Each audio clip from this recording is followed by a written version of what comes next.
जैसा कि आप जानते हैं, शादी तभी संपन्न मानी जाती है जब 7 फेरे होते हैं। ठीक उसी तरीके से इस वीडियो में मैं आपको बताने जा रहा हूं कि इस जय मिथिला धाम जो कि एक समाज सेवा है, यानी आप घर बैठे वर वधू को ढूंढ सकते हैं एक ही जगह से। आपको हमारे साथ क्यों जुड़ना चाहिए, इस समाज सेवा में क्यों जुड़ना चाहिए, इस जुड़ने के 7 कारण हैं। अगर आप भी गिरी समाज यानी कि गोस्वामी समाज के अंदर ही आप शादी करना चाहते हैं, या आप गोस्वामी समाज के अंदर ही वर या वधू की तलाश कर रहे हैं, तो फिर आप हमारे साथ इस मिशन में जुड़ जाइए, क्योंकि आज जो मैं आपको 7 पॉइंट बताने जा रहा हूं वो आपके लिए जानना बहुत जरूरी है। चलिए दोस्तों, शुरू करते हैं, आगे बढ़ते हैं। उससे पहले जरा प्रभु का आशीष ले ले, मेरे साथ हाथ जोड़िए और बोलिए जय सीताराम।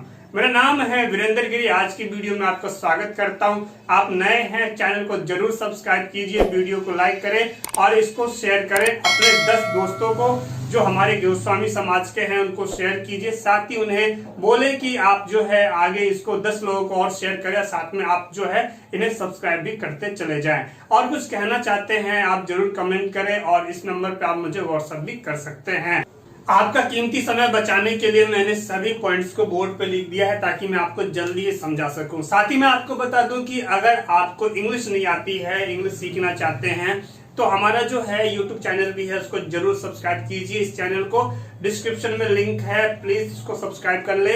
और आप जो है सब्जेक्ट क्वेश्चन के लिए एमएस इग्नू सीबीएसई के लिए एक दूसरा चैनल है ओनली वीरेंद्र, उसका भी लिंक डिस्क्रिप्शन में है, आप उसे भी जरूर सब्सक्राइब कर ले। चलिए जल्दी से देखते हैं और समझते हैं। ऑनलाइन क्लासेस हमारी यहीं से चलती है। देखो, सबसे पहला पॉइंट है हमारा मनपसंद जीवन साथी।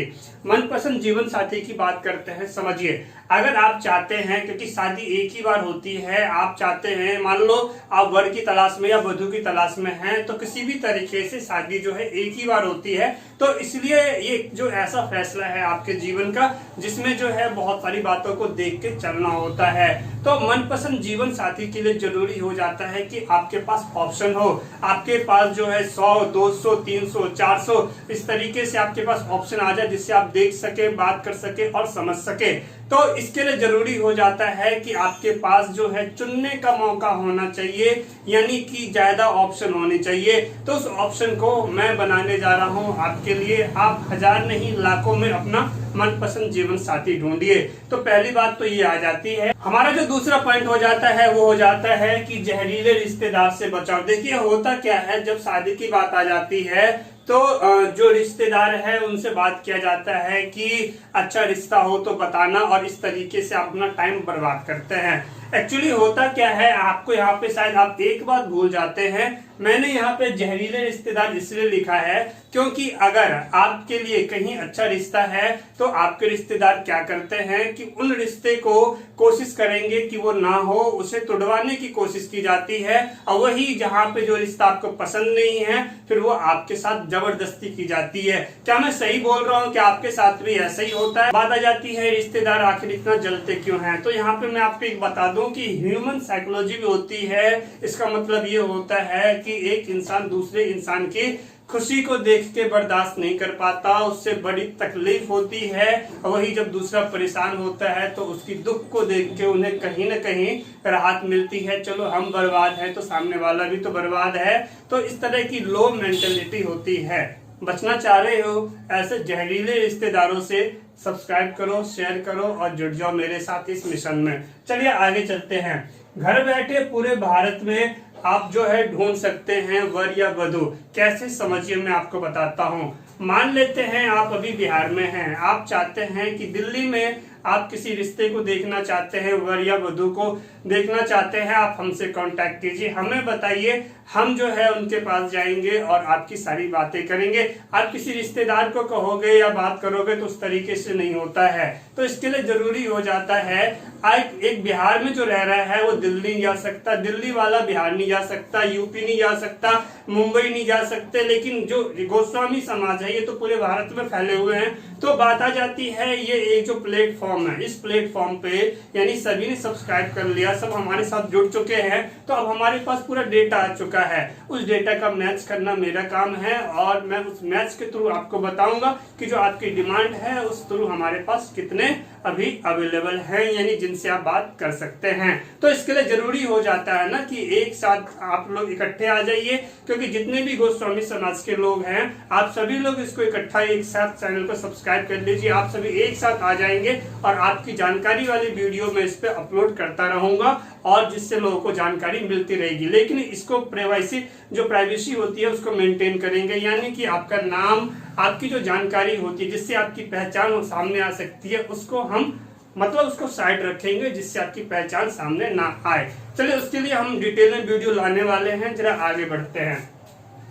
हमारा जो फोर्थ पॉइंट है वो है विधवा शादी। जी हाँ, आप देखते हैं कि कई बार कुछ एक्सीडेंट हो जाते हैं जिस वजह से कि मान लो हमारी लड़की है जिसकी हमने शादी की और 2 साल के बाद उनके पति का डेथ हो गया, तो किसी भी कारण से हो गया। अब वो लड़की अपना पूरा जीवन कैसे जिएगी? तो यहीं पे हमारे समाज में क्या हो जाता है, अगर हम यहाँ पे ध्यान दें कि उनकी शादी को कैसे करवाएं तो ये बहुत ही ज्यादा मुश्किल काम हो जाता है। तो अब यहाँ पे ध्यान देते हैं तो ठीक इसी तरीके से कुछ ऐसा भी कहीं होता है जहाँ पे जिनकी किसी की पत्नी मर गई हो किसी भी कारणवश, समझिए, तो अब जरूरत क्या हो जाता है, उनके छोटे छोटे बच्चे हैं तो उनके बच्चों की देखभाल कौन करेगा? अगर हम मान लेते हैं कि एक तरफ जहाँ एक लड़की है जिसका पति मरा है और दूसरी तरफ एक ऐसा हमें आदमी मिल गया जिसकी पत्नी मरी है, तो अब यहाँ पे क्या उनकी शादी तो करवाई जा सकती है, लेकिन ये ढूंढना कैसे पॉसिबल होगा जब ये पूरा जो वीडियो है, ये चैनल है, हर किसी के पास पहुंच जाएगा, तब पूरा डेटा आएगा, हम डेटे से पूरा निकाल लेंगे कि हाँ इस तरह की जानकारी हमारे पास यहाँ है और इस तरीके से जो है शादी पॉसिबल हो जाएगी और हो सकता है। ये एक बढ़िया तरीका है। नहीं तो क्या होता है, अगर देखते हैं कि मान लेते हैं कि किसी की पत्नी अगर खत्म हो गई है तो अधिकतर चांस यही देखने को मिलता है कि जो लड़की मतलब जिनकी डेथ हुई है, यानी जिस पत्नी की डेथ हुई है उसकी छोटी बहन से जो है फिर उस उनकी जो है शादी करवा दी जाती है ताकि वो बच्चे को देखभाल कर सके और मौसी जो है फिर माँ बन जाती है। तो इस तरीके से जो काम होगा इसको क्यों ना रोक दिया जाए और हम एक ऐसा तरीका बनाएं कि अगर कोई विधवा है तो उनकी शादी इनके साथ करवा दिया जाए। एक कोशिश है, समझिएगा, कमेंट जरूर कीजिएगा। आगे बढ़ते हैं 100% गोपनीयता। देखिए आपने हमें अपनी जानकारी दी है, आप चाहते हैं कि सर हमारी वीडियो डालिए, हमारी क्वेरी डालिए, हमें ये चाहिए और ये सारी चीजें हम ढूंढ रहे हैं, तो इसको लेके भी जो है हम इस तरीके से वीडियो बनाएंगे जिसमें आपका नाम नहीं होगा, आपकी वो सारी पहचान को हम साइड कर लेंगे, केवल क्वालिटी की बात करेंगे, यानी आपकी क्या क्वालिटी है और आपको किस तरह की क्वालिटी चाहिए, आप मतलब क्या चाहते हैं, किस तरह का वर और वधू चाहते हैं, तो इसमें किस तरह की कोई बदनामी नहीं होनी है, समझ रहे हैं। बाकी जिसको मिलना होगा तो फिर उसके लिए अलग से ऑप्शन है, हम बात करेंगे, आप कांटेक्ट कर सकते हैं एक दूसरे से, वो आगे का प्रोसेस है। अभी पहले रीजन को समझते हैं, आपको ज्वाइन क्यों करना चाहिए जय मिथिला धाम को, क्योंकि ये एक समाज सुधार का काम है, ये एक समाज सेवा है। चलिए आगे बढ़ते हैं, समझते हैं। इसके आगे बात करते हैं अप्रिय घटना को रोकना। अप्रिय घटना क्या होती है शादी के मामले में, सबसे पहले इस बात को समझ लेते हैं। देखो अप्रिय घटना का मतलब ये हो जाता है, हमें सुनने में आ जाता है कि मतलब किसी ने किसी दूसरी जात में जाके शादी कर ली है, ये अप्रिय घटना है। क्यों? क्योंकि उनको उस टाइम वो सारे ऑप्शन नहीं मिले थे, उनके पास रास्ता नहीं था, उनके रास्ते बंद हो गए थे। अगर हमने ये काम बहुत पहले स्टार्ट कर दिया होता तो उनको रास्ता मिल जाता कि हाँ आज इतने सारे ऑप्शन हैं, बात समझ रहे हो। तो इस तरीके से मुझे नहीं लगता कि कोई जात को छोड़ के बाहर जाए अगर उसको जात में ही अच्छा मिल जाए तो। दूसरी बात करते हैं कि जैसे आप देखते सुना होगा आपने भी कि जब कहीं पर रिश्ता नहीं मिल पाता तो क्या करते हैं, मजबूरी में बहुत ही ज्यादा नजदीकी रिश्ते में शादी कर दी जाती है, जो कि हिंदू समाज के अंदर सही नहीं है, उसको सही नहीं माना जाता। तो मैं इसका विरोध करता हूं और बात करते हैं, आप भी इसका जरूर विरोध करते हैं।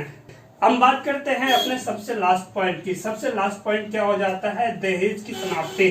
सबसे पहली बात करते हैं कि ये दहेज समाप्त क्यों नहीं होता। तो देखो यहाँ पे सीधी सीधी बात हो जाती है, कमी हमारे अंदर ही है। जब हमें अपनी लड़की की शादी करनी होती है तो हम गरीब बन जाते हैं कि हमारे पास कुछ नहीं है, लेकिन वही जब हमें अपने लड़के की शादी करनी होती है, यानी जब हमें अपने घर के लिए बहू चाहिए होता है, तो उस टाइम हम उम्मीद करते हैं कि भैया जितना हो सके उतना मिल जाए, जितना हो सके उतना ले लो। अगर हमने इस मेंटेलिटी को अगर हमने पहले से ही समझ ले, समाज के अंदर बैठ के समझ ले कि हमें अपने समाज को मजबूत बनाना है, एक दूसरे को लूटने वाला काम बिल्कुल बिल्कुल भी नहीं करना।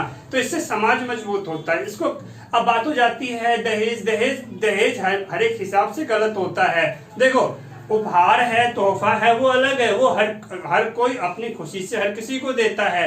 लेकिन दहेज का नाम वो आ जाता है जब मुंह मांगा पैसा मांगा जाता है और ये बोला जाए कि भैया इतना पैसा चाहिए, दे रहे हो तो शादी होगी, नहीं दे रहे हो तो नहीं होगी, तो उस कंडीशन में उसे दहेज कहा जाता है। ठीक, तो हमें इसको कैसे रोका जा सकता है? हम लोगों को शिक्षित करेंगे, समझाएंगे, बात करेंगे और आने वाली पीढ़ी हमारी बातों को जरूर समझेगी, क्योंकि परिवर्तन ही संसार का नियम है।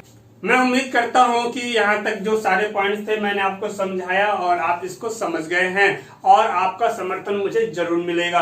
आप मुझसे बात करना चाहते हैं, इस नंबर पे मुझे जरूर व्हाट्सएप कीजिएगा, ताकि मैं जो है आप टाइम निकाल के आपका रिप्लाई जरूर दे सकूं, क्योंकि मेरे 2 और यूट्यूब चैनल चल रहे हैं। मेरे पास इतना ज्यादा मैसेज आता है कि टाइम निकालना मुश्किल हो जाता है। तो दोस्तों, आपने इन सभी बातों को समझ लिया और समझ गए कि एक 7 पॉइंट जो है कितने जरूरी है। क्या आप कुछ कहना चाहते हैं तो आप मुझे कमेंट जरूर कीजिए। मैं आपसे मिलता हूं अगली वीडियो में कुछ और जानकारी के साथ। जाते जाते मेरे साथ एक बार हाथ जोड़ के बोलिए जय श्री राम।